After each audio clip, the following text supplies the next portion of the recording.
Salut salut, bienvenue pour une nouvelle vidéo et pour enfin le bilan de la Winterpale. Enfin parce que ça veut dire que l'hiver est fini. Bon, au moment où je tourne, l'hiver n'est pas fini évidemment parce qu'il pleut et c'est une catastrophe, mais le printemps va arriver et j'espère qu'on aura un printemps et un été beaucoup mieux que l'année dernière, parce que je sais pas vous, mais l'année dernière c'était pas terrible. Bref, bon, l'hiver est fini, c'est cool.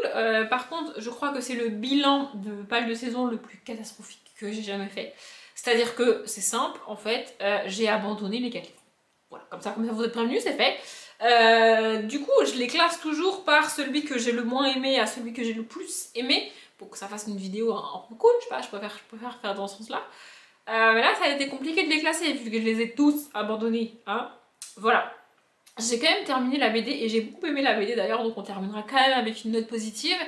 Mais les 4 romans, c'est pas trop ça, hein. Bref, c'est parti.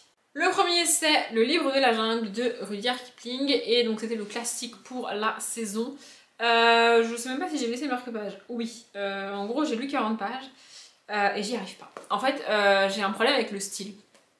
C'est quelque chose que je n'accepte pas en littérature jeunesse, c'est quelque chose qui ne passe pas avec moi. C'était le cas pour une saga là, je sais plus, Le Monde de Narnia, je crois. En fait, j'ai énormément de mal avec les livres de littérature jeunesse écrits de manière soutenue. Et qu'on vienne pas me dire oui mais Audrey c'est un classique, c'est normal. Non.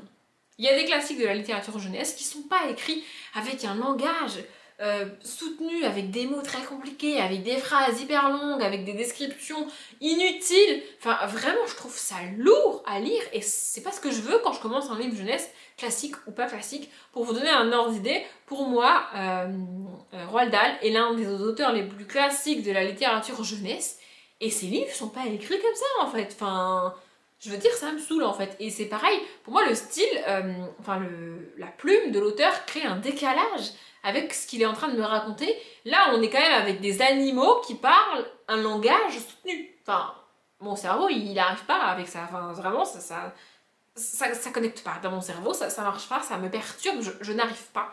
Je n'y arrive pas. Donc là, j'ai lu un chapitre, j'ai eu du mal à arriver au bout du chapitre, et puis, comme j'étais déjà en malédiction, donc je commence un bouquin, je le pose et j'arrive pas à le reprendre, bah c'est ce qui s'est passé avec celui-là. Mais vraiment, je ne peux pas lire un livre jeunesse écrit avec un style pareil. Je suis désolée, mais ça passe pas avec moi. C'est pas possible. Le prochain livre, il a été victime de la malédiction. Hein. C'est-à-dire que les 3 premiers livres que je vais vous montrer dans cette vidéo, je les ai lus à la fameuse période du mois de janvier où ça n'allait pas et où je n'arrivais pas à lire. J'avais envie de lire, mais j'y arrivais pas. Je commençais un bouquin et puis je le posais et impossible d'y retourner, impossible de le continuer. Vraiment, c'était terrible. Et là, c'est le cas. Peut-être qu'à un autre moment ça serait passé, je ne sais pas, je ne le saurais jamais. Mais à ce moment-là, en tout cas, c'est pas passé du tout. C'est Stars, le tome 1, Nos étoiles perdues de Anatode. Je vais pas revenir sur Anatode, je vais pas revenir sur After. Non, pas maintenant, j'ai pas envie, vraiment, j'ai pas du tout envie. J'avais pas lu de Anatode depuis After. J'ai adoré After, mini parenthèse quand même. Mais là, vraiment, je m'ennuie en fait. Je m'ennuie, ça ne passe pas. J'avais besoin d'une romance, en fait j'avais besoin d'un truc facile, rapide à lire, et là c'est long, c'est mou, c'est chiant. En plus on est uniquement dans la tête du personnage féminin, c'est pas gênant en soi parce que le livre qui m'a au final sorti de cette espèce d'état de non-lecture, c'est une romance écrite sur la première partie que du point de vue féminin, donc quoi c'est possible. Mais là vraiment, j'ai trouvé ça d'une lenteur et d'une lourdeur. En fait, l'autrice va insister encore et encore et encore sur des éléments, sur les mêmes éléments en boucle. Et au bout d'un moment, j'ai compris en fait. C'est-à-dire passe à autre chose, c'est-à-dire avance, fais quelque chose. En fait, on rencontre une jeune fille, Karina, je crois qu'on est au Texas ou quelque chose comme ça, je sais plus dans quel état on est. Mais donc, on rencontre une jeune fille, Karina, qui a a priori des problèmes de famille. Bon, on n'a pas plus de détails, hein, à part nous rabâcher qu'elle s'entend pas avec son père, qu'elle doit aller à un dîner tous les mardis mais qu'elle a pas envie d'y aller, on n'a pas plus d'informations là-dessus. Donc, première chose qui m'agace. Bref, et donc elle est masseuse en fait, elle travaille dans un salon de massage, et toute l'ambiance du livre est tournée sur la guerre, j'allais dire. Pas du tout, l'armée. En fait, beaucoup de personnes, hommes et femmes, qui vivent dans les environs, font partie de l'armée et donc c'est quelque chose qui fait partie du quotidien. Tout le monde a un membre de sa famille qui est parti à la guerre. Tout le monde, c'est comme ça. Et donc voilà, on va suivre Karina qui fait des massages et puis elle va rencontrer un homme. Alors a priori ça va être l'homme de la romance, hein. Vous voyez le personnage masculin de couple, tout ça de la romance. Mais c'est très long, vraiment c'est très très long. Et en fait c'est le genre de personnage masculin présenté comme inaccessible. Vous voyez ce genre de personnage charismatique, secret, qui parle pas beaucoup, qui a un passé très très lourd. Ah là là, et moi ça m'agace, vraiment ça m'agace. C'est un cliché dans la romance que je ne supporte pas. Entre ça et la fille vierge qui débarque à la fac, ces deux trucs là je ne peux plus en roman, je ne peux plus. Donc là, le personnage masculin présenté comme hyper secret, hyper mystérieux, moi ça me donne juste envie de lui coller une baffe et de lui dire casse-toi. Ça me donne pas du tout envie de lire le bouquin, hein. Voilà, faut le savoir, c'est comme ça. Et donc là, j'ai lu un chapitre ou deux, j'ai posé le bouquin, et je l'ai repris, j'ai dû lire 3 lignes, et j'ai littéralement balancé le bouquin. Je me suis dit non, pas possible, je peux pas lire ça, je ne veux pas lire ça. C'est pas possible. Donc, du coup, j'ai pas lu. Du coup, j'ai pas précisé, mais le Anatole, c'était le livre qui était là depuis très longtemps dans ma rêve. Hein, il aurait mieux fait d'y rester. Bref. Le troisième, c'était la suite de saga, et donc c'est Monstre Hôtel, le tome 3, La pierre d'Onofior, de Karina Rosenfeld. Alors lui, je l'ai lu à la même période, comme je l'ai dit, mais si je l'ai abandonné, c'est aussi parce que j'avais déjà eu cet effet-là avec le tome 2, et je me suis dit, maintenant, ça suffit.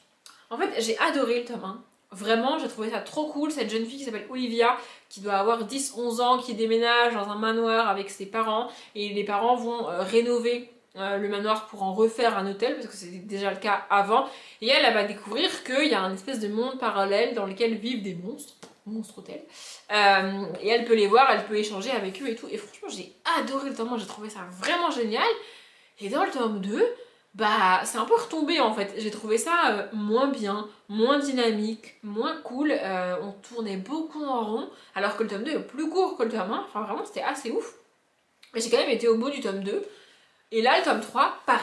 J'ai lu la moitié du tome parce que j'ai lu 99 pages et il en fait 200 et quelques je crois, ah mais il en fait 199 précisément, donc j'ai lu la moitié du bouquin, et c'est très très long, vraiment on te répète les choses en même temps, et en fait peut-être que j'ai excusé ça dans le tome 1 parce que c'était le tome 1 et qu'il fallait mettre en place l'univers, les personnages, les événements, les éléments et tout.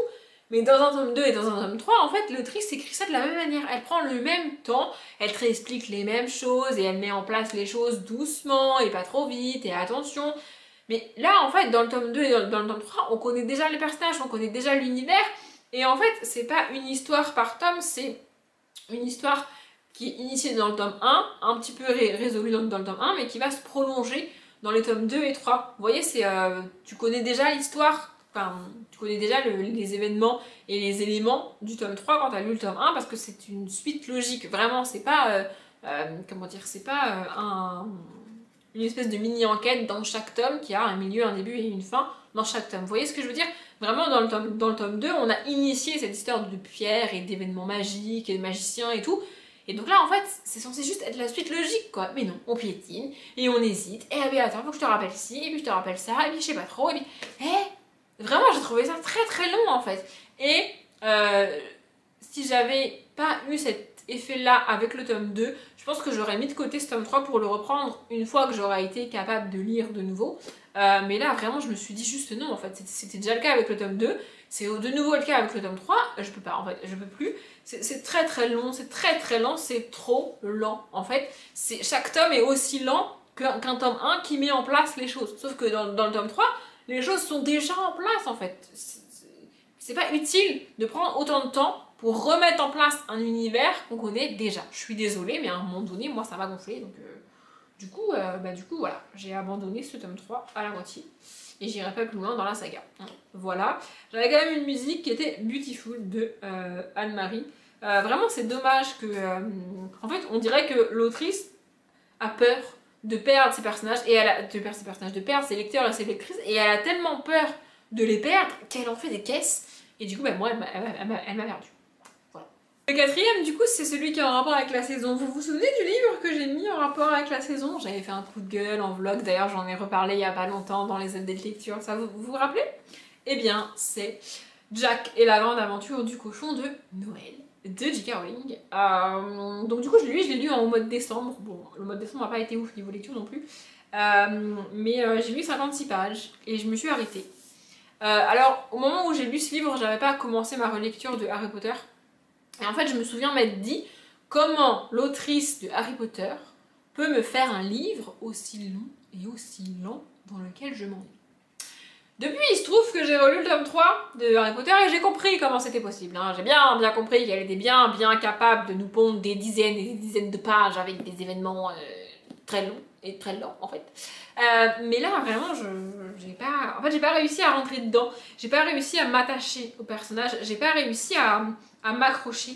Du coup, j'ai lu ce livre en mode dessin, mais je viens de relire le résumé parce que en général, je fais un post-it. C'est-à-dire que sur un post-it, j'écris le nom des personnages et vite fait le résumé, plus vite fait mon avis, mais là, je l'ai pas fait. Je sais pas pourquoi, je l'ai pas fait.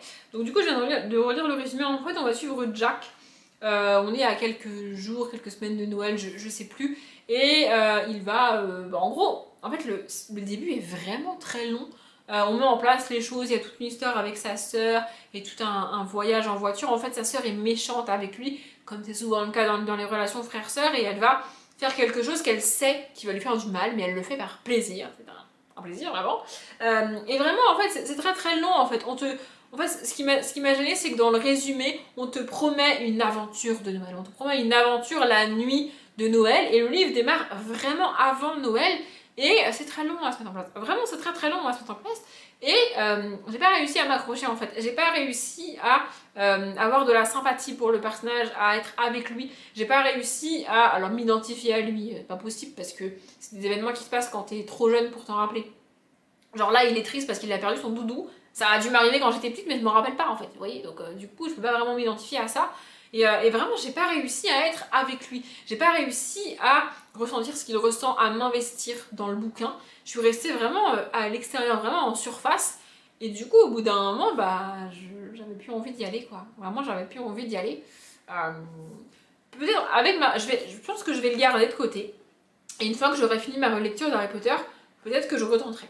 Parce que du coup, là, vraiment, le fait de relire Harry Potter aujourd'hui, ça change ma vision de la saga, des personnages, des livres, des films non, mais des livres. Et du coup, je me dis que peut-être avec ce recul-là et avec ces informations rafraîchies dans ma tête, j'arriverai à lire ce bouquin. Donc je vais le garder. Peut-être que je retenterai en fin d'année, en décembre, pour le relire. Je ne sais pas. On verra. J'avais même mis un marque-page Noël. J'en ai très peu. Hein, mais bon. Bref, voilà. Voilà. C'est pas que je vous déconseille ce livre. Hein. Au contraire, même, je vous conseille de l'acheter et de le tenter pour compenser le bashing des fans de J.K. Rowling. Et vraiment, c'est un truc c'est un concept que je comprends pas. En plus, on a quelques illustrations, je les trouve vraiment très cool. Je sais pas si vous vous rendrez compte vraiment, mais vraiment, elles sont très belles ces illustrations. Bref, donc, c'était pas prévu, mais je viens de décider que je retenterai de le lire. Cette année, l'année prochaine, dans 10 ans, je ne sais pas, mais je vais retenter un jour.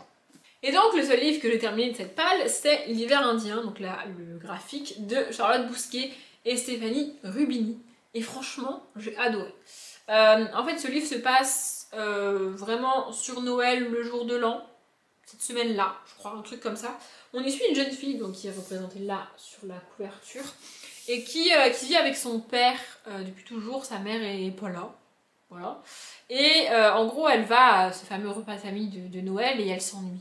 En fait, elle s'ennuie toujours parce que ses cousins prennent beaucoup de place et les gens s'intéressent toujours à ce que disent et à ce que font ses cousins-cousines, mais elle, dès qu'elle ouvre la bouche, personne l'écoute, personne l'entend, personne ne s'intéresse à elle. Je me suis énormément identifiée à ce personnage, vraiment, j'en parle très très peu de ce côté-là de ma vie, mais je me suis énormément identifiée à ce personnage. Je suis ce genre de fille à être très discrète, à ne pas parler beaucoup, et à du coup ne pas être entendue par les gens, ne pas être écoutée par les gens. Et du coup ce sentiment d'isolement en milieu familial et avec des gens, je le connais très bien. Et donc on suit ça, et il y a toute une histoire avec sa tante ou sa marraine, enfin je sais plus, peut-être qu'elle est les deux, qui revient de New York, je crois, et qui va discuter avec elle. On sent qu'il y a un truc qui est pas dit, mais on n'insiste pas là-dessus. C'est un truc qui me fatigue, c'est-à-dire que quand il y a un secret, quand il y a quelque chose qu'on ne sait pas et que le personnage ne sait pas, c'est ok en soi, si on passe pas une page sur 3 à bien insister sur le fait qu'il y a un truc qu'on ne dit pas. Moi ça me fatigue ça. Mais là c'est pas le cas, on n'insiste pas sur ça. On tourne autour, mais vraiment c'est bien fait. Enfin, moi j'ai trouvé ça bien fait. Bref, et la musique a une part importante dans l'histoire. Parce qu'elle fait de la musique, parce qu'elle aime ça, parce qu'elle s'investit beaucoup. Mais elle n'a pas confiance en elle. En fait, le problème principal du livre, c'est qu'elle manque de confiance en elle. Et son entourage ne m'aide pas beaucoup pour prendre confiance en elle, malheureusement. Vraiment, j'ai beaucoup aimé ce livre-là. C'est pas un livre spécifiquement sur Noël, c'est juste que le repas de familial de Noël est assez endémique de ce qui se passe dans les repas de famille en général.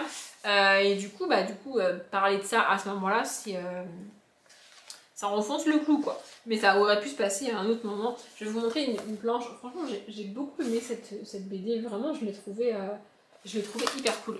J'ai adoré. J'avais peur de la lire. En partie parce que Charlotte Bousquet, j'en ai déjà parlé en vidéo, il me semble. Mais vraiment, j'ai beaucoup aimé ce livre. Et puis la relation père-fille qu'on y a est assez cool. Et attendez, je vais vous montrer un truc parce que j'en ai parlé en vlog et je viens de voir la... Ah, je la trouve plus.